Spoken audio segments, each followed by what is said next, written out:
you have never used one of these cups, there's a little cellophane cover on top that separates it from juice.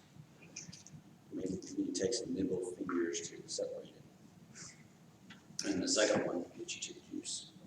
That's how. Our great and almighty Heavenly Father, we approach your throne this morning. We're so humbled, we're so thankful that we can approach you. We're humbled that while we worship you, while we were wandering through your fold, you seeked us out. You brought us back. You've done that through the power of your Son, through the sacrifice on the cross. The cross, such an evil instrument, but to us it's a symbol of hope. We're so grateful and blessed. We're thankful for this bread and it reminds us of the broken body on the cross, how it has saved us. I pray this in Jesus' name. Amen.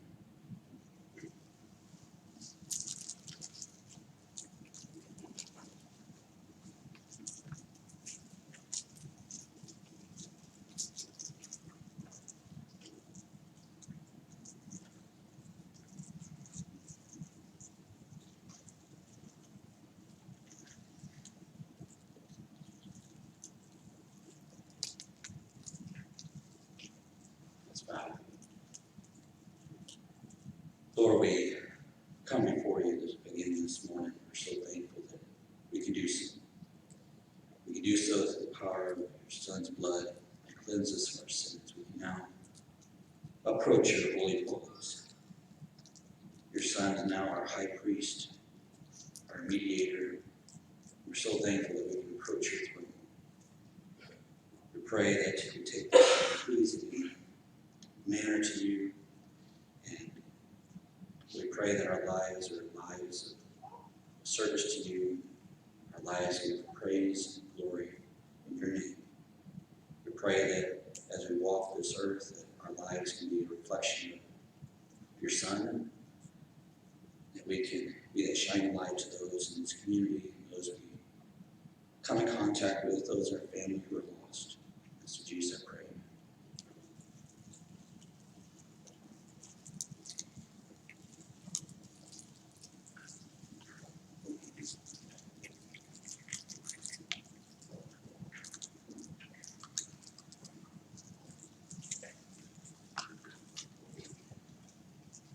If you would like to contribute, there's a box in the back table. Just slip on the way out. Lord, we are a blessed people. We are blessed to live in this nation. We're blessed to have a place of worship. We pray that your congregations around the world will look after them. We pray that you be with the workers in your fold, the missionaries around this earth. We pray that you continue to be with Sam and Miri and Adita at the annual party. Be with us as we are called to be the missionaries around to those around us. We pray that we can be a blessing. We pray that as we give, we do so pleasingly. We pray that it can be of good service to you. In Jesus' name, amen.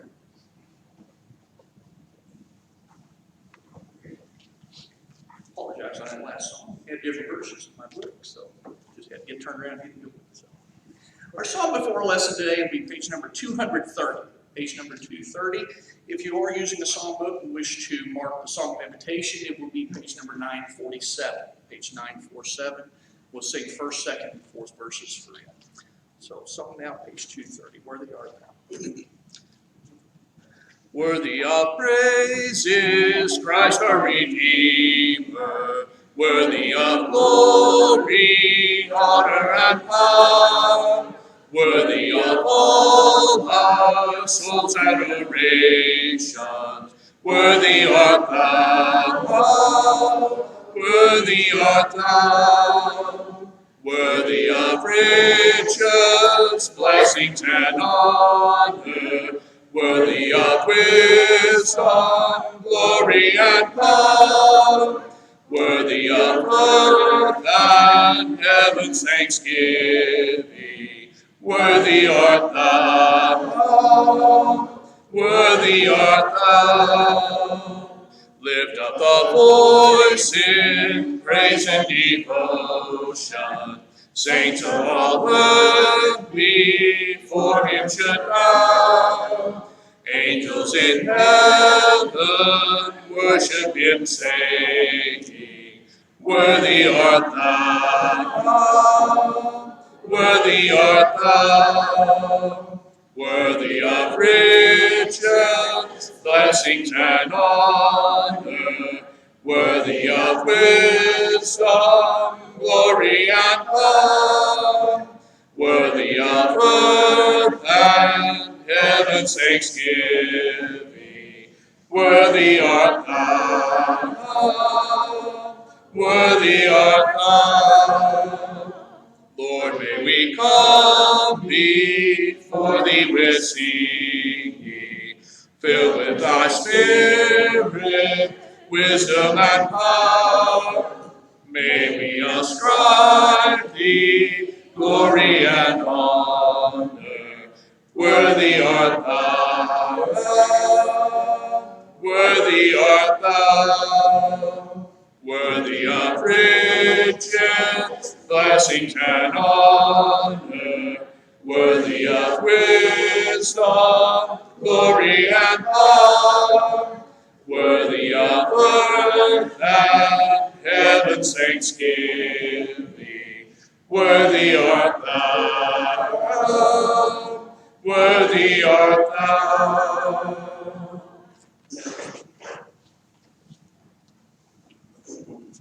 We just want to welcome Justin Cotter. He'll be speaking for us this morning.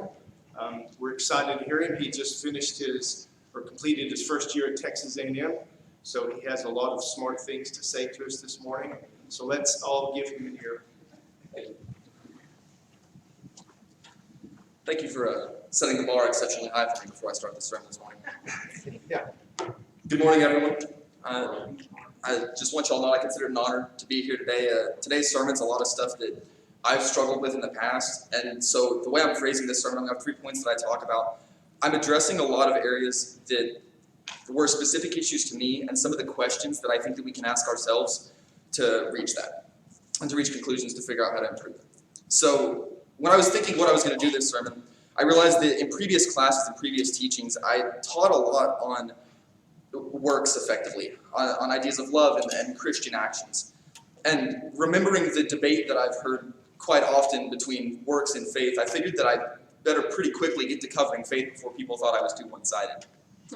So on today's sermon, I'm talking about 3 main points of faith. Faith in the past, faith in the present, and faith in the future.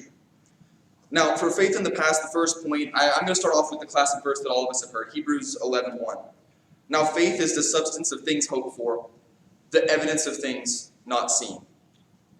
Now, I don't know about you guys, but when I've read this verse, I've often read the second half of it as past tense, the evidence of things not seen. So when we're looking back at what has happened before us, our faith should function as an evidence of the things that happened prior to us ever living. And the question to ask yourself, and the question I have to ask myself, is does faith serve this purpose for us? For the first example, one of the great Christian writers that I've read a lot of is C.S. Lewis.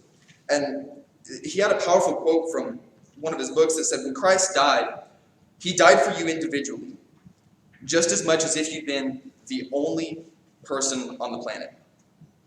And I think it's important that if faith isn't serving that purpose for us, that we go back and read and study so that it can serve that purpose for us, because that's an extremely powerful fact. And a point I would like to establish here is that we don't have to understand it in its entirety. There's a lot of mysteries that God has out there, and he doesn't clarify all of them for us. But true faith isn't built entirely on the concept of understanding everything. 1 Corinthians 2:14 and 15 says, but the person without the Spirit does not receive what comes from God's Spirit, because it is foolishness to him. He is not able to understand it since it is evaluated spiritually. The spiritual person, however, can evaluate everything. And the reason this came to mind is because I taught a class on the scientific backing for for God, where you can look at some of the signs in this world that show an eternal power that obviously had to create things. And I really wanted to clarify that while those can be used to strengthen your faith, true faith won't come from understanding. You can't logic your way to God. And that's what's clarified in this verse in 2 Corinthians. He's saying that if you try and logic your way to God, if you try and make everything make sense and understand absolutely everything before you can have faith, you're missing the point of faith. Well, one of the prime examples, and you guys can throw tomatoes at me if you want, because I know this is a touchy subject, but an issue that I've ran into often is people discussing the nature of some of the things that happened in the Old Testament. You talk about the 7 days creating Earth, and some people, bring up ideas of evolution and Neanderthals and the fossil record. And people often get caught up in that debate as if the idea of science or logic is a threat to their faith. And I don't think that's true. When we deal with those sort of ideas, what's going to matter is whether or not you could have faith that God could have done it any way that he wanted to. Because the fact is, he could have. And he's an all-powerful being, and he may not have done things in the way that we expect, or he may very well have. But the most important fact in all of it is that you believe that God has the capacity to do that. And it shouldn't be a threat to your faith when someone brings up an aspect of science, because God created science. It just can't be used to evaluate him. He's above that. And that's the whole point of faith, being beyond understanding.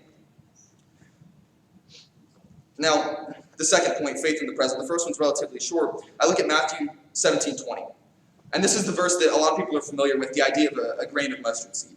And Jesus said unto them, For verily I say unto you, if ye have faith as a grain of mustard seed, ye shall say unto this mountain, Remove hence to yonder place, and it shall remove. And nothing shall be impossible to you. And one of the things that occurred to me when I read this verse, and that I would like to bring to today's lesson, is what the opposite of that is. It would go something like this. If you have very little or no faith, you will be powerless in this world to do pretty much anything. You will be like, as it says in James 1:6, like the surging sea, driven and tossed by the wind. And the reason for that is you've disconnected yourself from the true power in this world. You're going to have nothing, because the one thing that really matters, the one being, the one force that is the true power of any change on this planet, requires that you believe in him to have access to any of it. And I think the inverse of that verse is exceptionally important, because it really establishes for us how important it is for us to have faith. Not so that we can move mountains, but because without it and without God, we're disconnected from what matters. We're disconnected from the one thing that can exact any change in our lives. And we'll be driven and tossed by the wind. Another verse that shows this is Matthew 14:29-30. And this is the area where Jesus is letting Peter walk on water. And it says in verse 29 that Peter's walking on water, and it explicitly states, in every translation that I can find, towards Jesus. And I find that really important. His faith was focused right then and there on the Son of God, and nothing else. And in verse 30, when he saw the wind, he grew afraid and began to sink. He lost his faithful focus on Christ. He lost what we're all called to have. And it's an example of a moment of failure in his life where his faith wasn't focused on Christ, and he disconnected himself from the power that existed. And he began to sink. And this is where I want to bring in the concept of trust. Because trust is effectively faith in God's promises. If you have faith in the promises that he's made you and what he's told us in the Bible, then it's easy for us to trust him, to understand that whatever happens, he has a plan for us, because he's told us that. And part of our job as faithful Christians is to be able to trust that. Proverbs 3:5-6 says, Trust in the Lord in all thine heart, and lean not unto thine own understanding. In all thy ways acknowledge him, and he shall direct thy paths. In all of thy ways. So the question that I ask myself often whenever I'm trying to determine if I'm having issues with faith in the present is, how many times have we leaned on our friends or our own ability to take care of our problems without ever meeting the test of trusting him? How many times have we had an issue that was a significant issue to us, and we never took it to him? We talked to our friends and we talked to our family, and we never once prayed over it. And I've caught myself doing that, and the question I have to ask myself is, who am I showing faith in at that point? Because if my faith is right, there's one true power that matters. And that one true power is who I should be going to first with all my problems. And I'm not saying don't consult your friends and family or other members of the congregation. He explicitly tells us to seek wise counsel. and to look for people that can help us on this planet. But if we're just doing that, and we're never once bringing it to him in prayer, then we're failing the test of faith. You know, a lot of the areas in the Bible where it talks about trials and tribulations, it shows them as a test of faith. And if we go through the trials and tribulations and fix them on our own, or attempt to, or try and have other people help us fix them, and never once go to the person who is looking for us to pass the test, we failed it.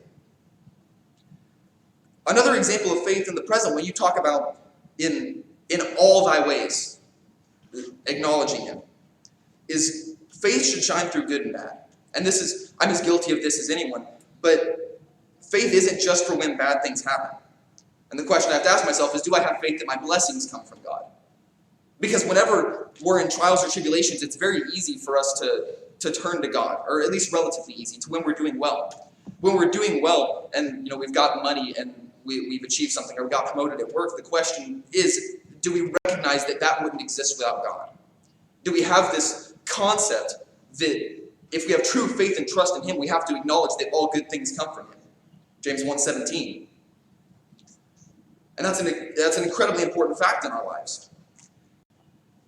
And I'm not condemning anybody here. I have to ask for help on humility all the time. But if you take pride in the money that you earned, your faith isn't there when things are going good. Because it's not the money that you earned. You worked and God blessed you for it. But he could just as easily not do that. And the thing is, God, in my life at least, he tends to put you in situations to bring you closer to him. And the only way God is typically able to renew my faith in him when I lose it, when things are going good, is by making things go bad. And that's not fun. And one of the greatest examples of faith that we have in the Bible is Job. The entire book of Job, but especially just reading the beginning of it. And it says in the beginning of it that Job was making a significant amount of money. He had thousands of animals. He was one of the richest and most blessed men of his time. And when God allows Satan to test him, to test his faith, Job it doesn't say, exactly where he's at or what he's doing, but let's assume he's standing in his house and his servants start coming to him. And the first one comes in and says, all of your oxen are gone, and all the servants that you had that were helping take care of them were killed by those who took them. And then another one comes in and says, all of your donkeys. And then this goes on for multiple servants, and then the last one comes in and says, your kids, 7 sons and 3 daughters, were just gone at once. And I've seen the pain that people have from just losing one child. And I can't imagine what it would be like to lose 10 of them. And he says in 1:20, immediately following this, the Lord gave and the Lord has taken away. May the name of the Lord be praised.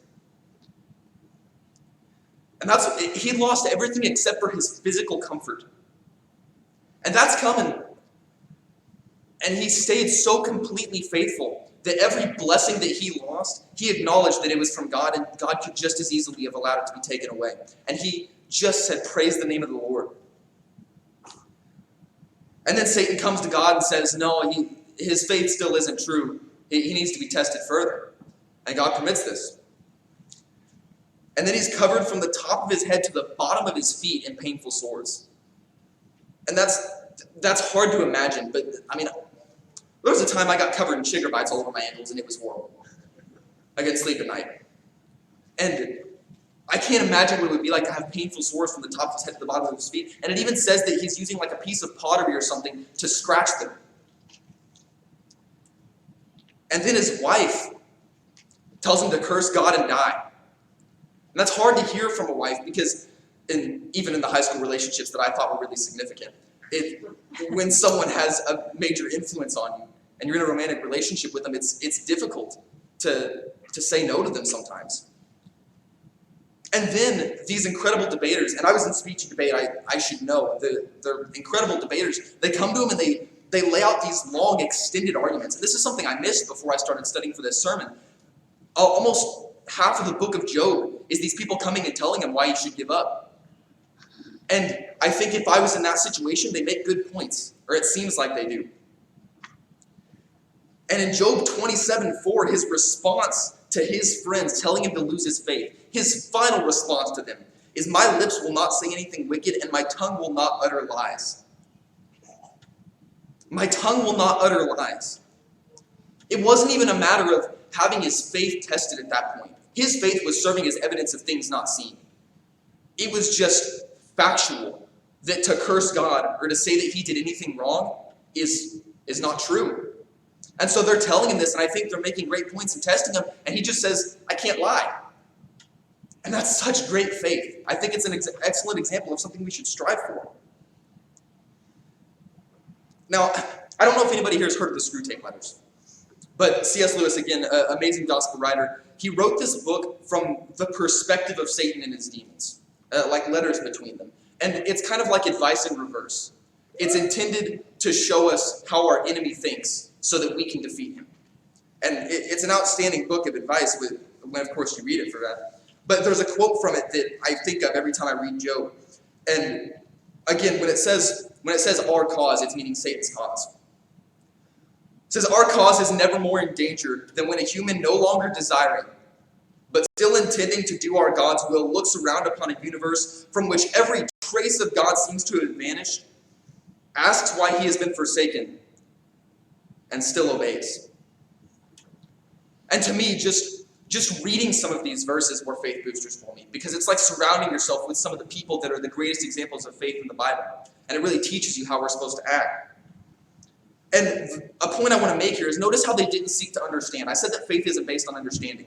There's an example in the Bible, Zechariah and his wife Elizabeth, the parents of John, where Zechariah is condemned, not permanently, but he's punished for showing a lack of faith. And when I first read this, I didn't think it was. So the story it's in the beginning of the Gospel of Luke. It says Gabriel, an angel, of course, is coming down to tell him that he's going to have a son, like he's prayed for him.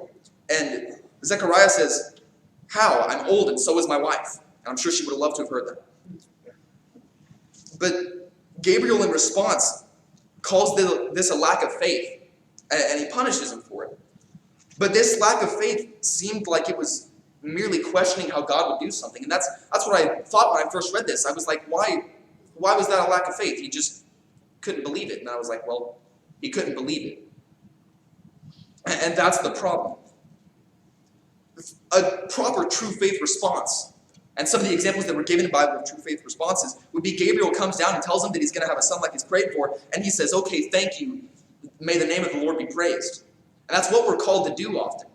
And so many times I get caught in this trap of trying to seek to understand, trying to grasp why I'm supposed to do something that I'm not particularly keen to want to do.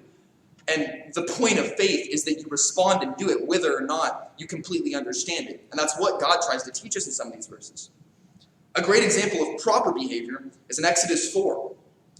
And it's where God is speaking through the burning bush to Moses, explaining how he's going to prove himself to Pharaoh to let his people go. And he tells him to throw his staff on the ground, and it became a snake. And this was always visualized to me as a king cobra, so let's say it became a king cobra. And in verse 3, and this is one of those areas where I feel like God shows a sense of humor, he says, and Moses ran. And I'm not surprised. I probably would have ran too if I threw a staff on the ground and suddenly became a snake. But immediately, in verse 4, God says, pick it up by the tail, but he just says, pick it up. And it doesn't specify if there's any hesitation, but it basically says that Moses just does it. And I often question myself, asking if I have the level of faith where if God just told me to pick up a snake by the tail, if I wouldn't hesitate for a moment. But the faith that we're called to have is to have unflinching, obedient faith in God. And to me, it's really powerful to read some of these verses because that's the faith that we should strive for. That's our goal.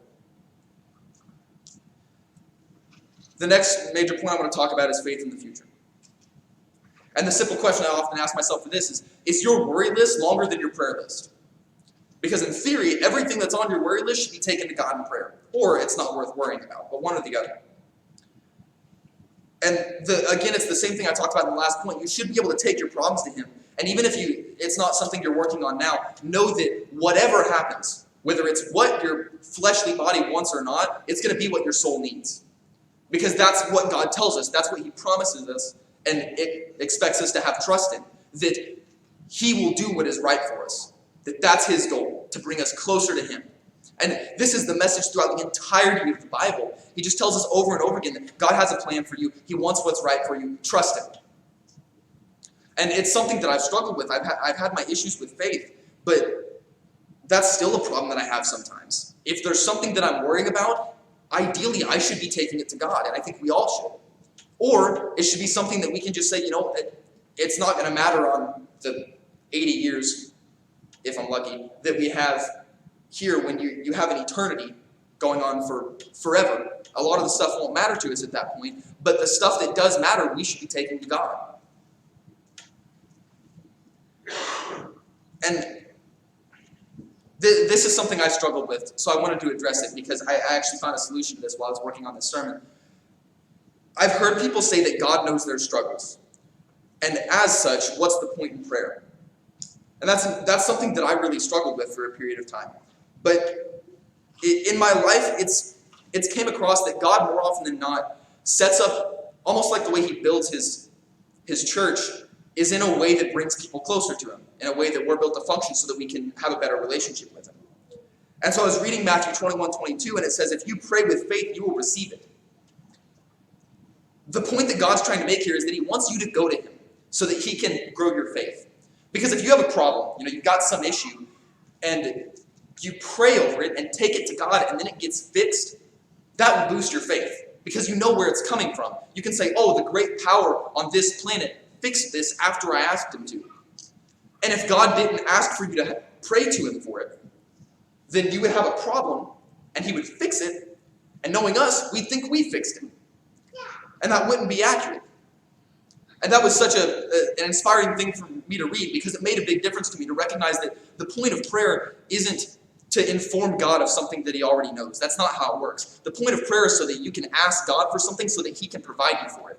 So that you can become a more faithful Christian. Because again, you have the issue of being separated from God. If you don't have faith in him, the power that exists in the world is no longer in contact with you. And he doesn't want that. I guarantee you don't. And I don't. A great example of this is, the current conditions. We've got caution tape all around the church. The problem with COVID is, initially, I was very worried about world events and the issues that were a result of them. And it wasn't at first, but I took this as a test. And I think we all should, because there's no telling how long it's going to go on. But if it's a test, how have you done so far on your faith and on your trust? If you're out of work, have you kept your faith? My dad's telling me his 401k is hurting. Does your faith get you through that? And do you have faith not that everything's going to be perfect? Not that, this is going to end in the next month or something. But do you have faith that whatever happens, God has a plan for the planet and for every person in it? Because that's incredibly important for us to have. And the inverse, if you're doing well, because I've kind of enjoyed not having to go to school. If you're having a good time yourself, the other question is, do you feel good about things because things are good? Or do you feel good about things just because the people on the news say the economy is going to recover, or the stock market's going to come back up, or your 401k is going to be all right? Is that why you feel good about things? Because that's not where our faith should lie. It's not where my faith should lie. And really, we should feel good about things because we know that God has a plan, because that's what we're called to do. And the solution to this, I'm going to talk about this in the last point. I'm going to address how we can work on problems. If anybody's had a question that you answered the wrong answer to, I have some ideas for how to work on it. But a big solution to this is just reading it. Because if you read, like I have for the past week, over and over again about the callings we have to trust God and the examples that God gives us of trusting in him, it just boosts your faith. It's just spending time in the scripture. Another example, still related to COVID, I thought I was going to lose hold of some cherished plans for this summer. I have an awesome internship I'm excited to go to. And I really thought I wasn't going to get to go for a bit because everything was being canceled. I couldn't even get a haircut. So in that time, I was worried.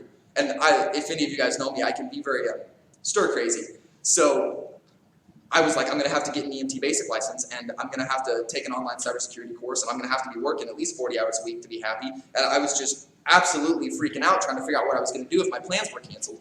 And then I had that same moment as I was having with COVID, and I recognized that no matter what happens, I want to be able to look back and know that I was faithful and trusting.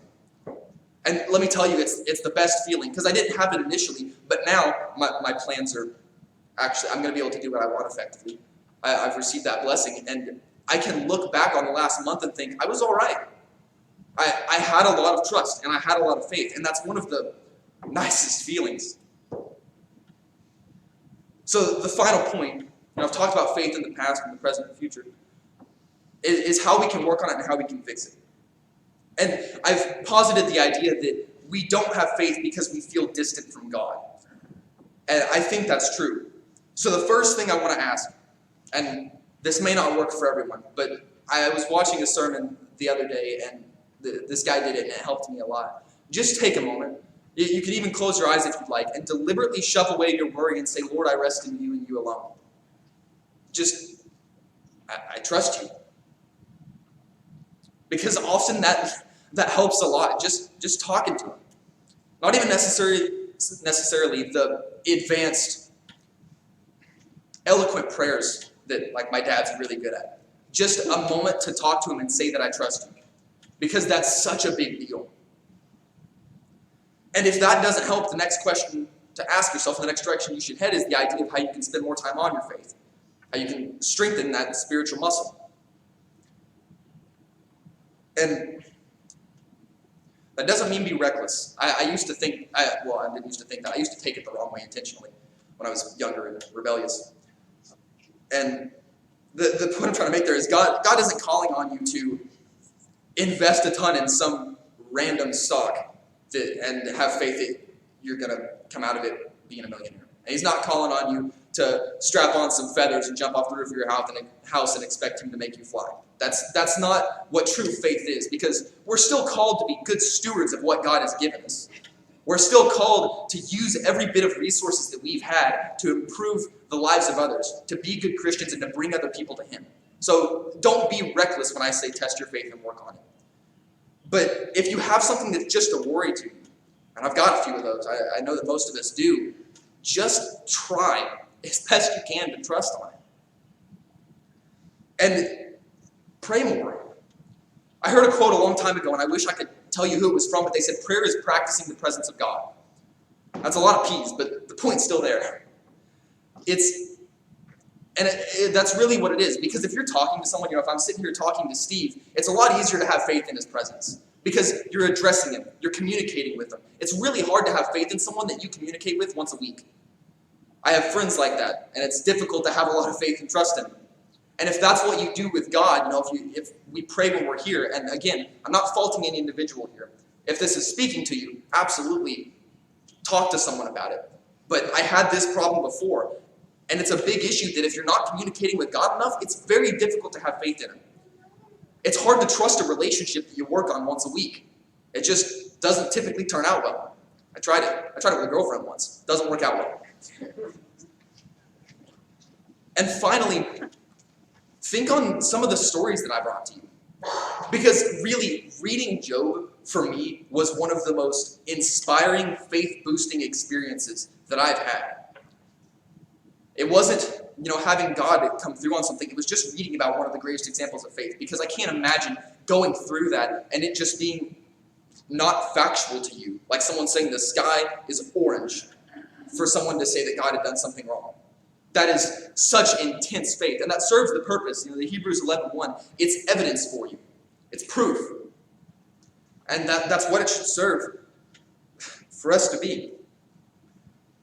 And this is the part that I'm worried about coming across wrong. So please don't, because this is just something I think about all the time. This is incredibly urgent. In the grand scheme of things, we don't have much time. I can't believe I'm 19 at this point, and I can't imagine, I have people that say, I can't believe I'm 60. And the time just flies. And not only that, but we have so little time in comparison to what the result is. Because even if you live 100 years, you've got 1 million after that, more. So this is such an incredibly urgent thing. We've all got 14 hours left today. The question I've got to ask myself, and the question I ask that you guys ask yourselves, is what are we going to do with it? If you don't trust God now, don't wake up at the same time next year and be no different. Because if God isn't working on you, I guarantee you I know who is. There's only two forces. There's only one that matters, but there's a second one that has some very specific goals that is not in your best interest. And any time that I wake up a week later and I think that I haven't improved a lot, which happens plenty, trust me, it's very rarely that I really haven't improved a lot. It's more often than not that I've gone backwards. It's very hard to be stagnant as a Christian.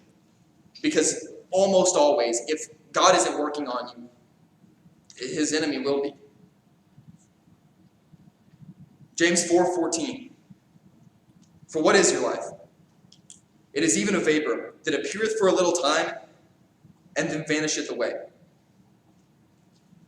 The question we must always be asking is how we're spending our time and what we're doing with our actions. C.S. Lewis put forth an idea that I think I agree with, that with every choice that we make, we're turning ourselves, our souls a little bit, towards becoming a more heavenly or a more hellish creature. Every choice. And so if you're making a choice that is pushing you away from your faith just a little bit, that's something that he's probably going to take advantage of 6 months down the road, or a year, or 2. But we don't have that many of them anyways. So I'm going to tell one last story. I listened to this guy named Jocko, and he's an ex-Navy SEAL, and he's a cool dude. But he has this concept of what heaven and God will be like, and I don't know that he's right, but it's a powerful story nonetheless. He thinks when we get to heaven, or Judgment Day, we're going to be standing in this long line, and you're going to see God ahead of him talking to these people, and every time someone walks up to him, he pulls out a packet. And he opens it, and he talks to him, and you're obviously really curious what's in the packet. And finally you get up there, and you find out it's a list of what God made you or me capable of. And God's going to say, I put you in the position to save 50 souls. That was what I gave to you. From those who much is expected, much is given. I put you in the position to save 50 souls. And I set you up to be able to donate tons of money to those who need it. And I put a homeless guy on the corner so you could practice the individual love that I commanded you to have for everyone. And there was a coworker crying that could have used your help. And that rude guy that you really don't like, that you feel like your mortal enemy, I put you near him so that you could be the Christian example that would lead him to me. And even smaller stuff. That dog with a broken leg you saw on the side of the road, I wanted it to get better, to be taken to the vet, so I put it where you could see it. I showed you that lost little girl so I could help you find her parents. In my case, I gave you public speaking ability so that you could help your congregation, so that you could be a message giver for me to other people. I gave you intelligence or strength so that you can help others and fulfill your Christian purpose that I made you for. And here's what you did. And the question that I ask myself all the time, and it's one of the scariest things about Christianity, is the amount of individual responsibility that we have. And that's what I think is meant when we talk about a fear of God. There's a recognition that every single one of us is responsible for the things that we've been given. And just being in the United States, we've been given a lot. So the question is, what are we going to hear? Well done, my good and faithful servant? If not, now's your chance to change that. So please reach out. That's what we're here for. God says seek wise counsel. Of course, if you have this issue, don't just come to us. Bring it to him. But come to us as well. If not now, because I know the pressure is coming up right now, then sometime today, just reach out to a fellow Christian. That's what we're here for. We want to help you. Let's sing. Jesus is tenderly